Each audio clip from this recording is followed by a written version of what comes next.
Did you know that cats play a significant role in history dating back to ancient times? In a book review for the Buffalo News from 1994, Charles Brady comments that, in truth, most of us don't know our cats, as we own cats by human role of ownership, so cats own us by cat's role of ownership. We all have that furry animal at home that we love. Do you ever wonder what kind of past your pet had before it was a basic house pet? For cats, they have an extremely interesting past.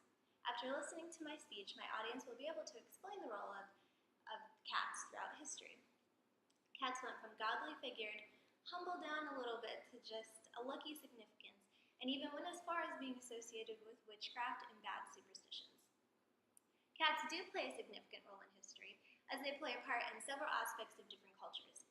In early history, cats have played the role of a godly status. The Mesopotamian culture believed felines to be gods and worthy of worship. To the Egyptians, all felines were a symbol of power and fertility. That included lions, leopards, and cats. The cats themselves were physically worshipped. There was a city by the Nile that actually worshipped a goddess with a cat head named Bast, and Bast was supposed to bring happiness and pleasure.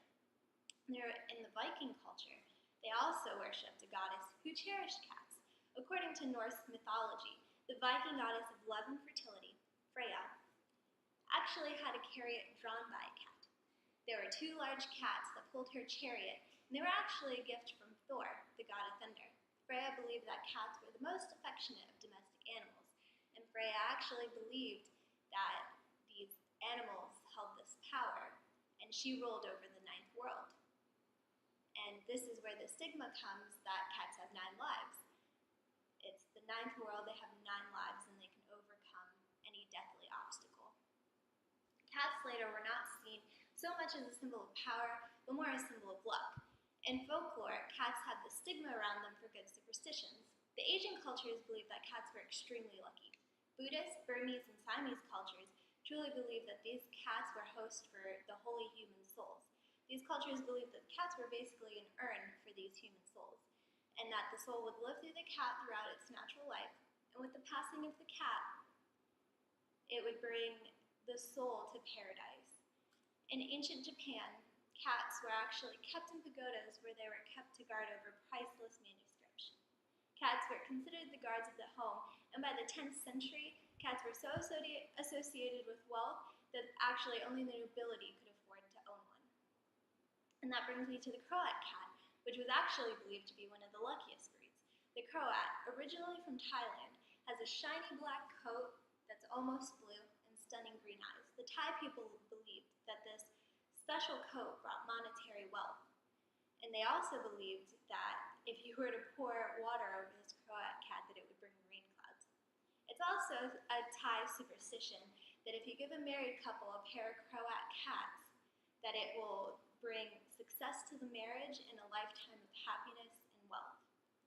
As disease started to plague the areas, cats became a little bit more negatively seen. In the Middle Ages, cats were associated with bad superstitions.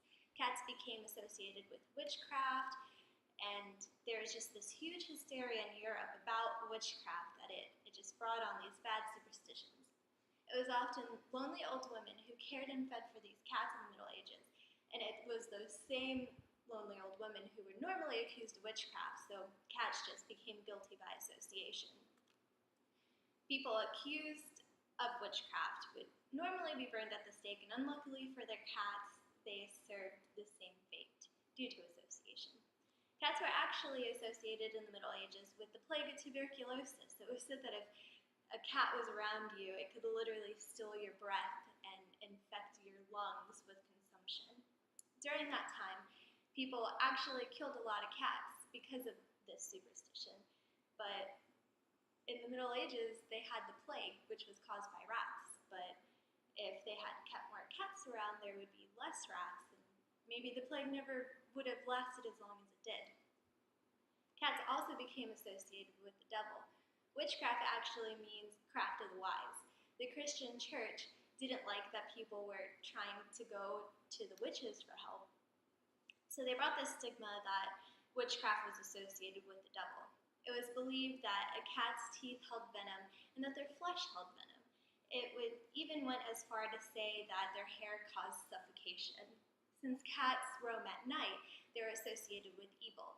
It was believed that cats could carry your soul to the devil, and it was also believed how their eyes glow, that they could steal your soul. In conclusion, I hope that you have all learned something a little new today about the role of cats through history. Throughout history, cats started as godly figures. They were deemed on a little bit less just a lucky animal, and then given this stigma about being associated with bad luck and bad things. Now they're just a domestic house pet. Owners of dogs will have noticed that if you provide them with food and water, shelter and affection, they will think you are God. Whereas owner of cats are compelled to realize that if you provide them with food, water, shelter, and affection, they draw the conclusion that they are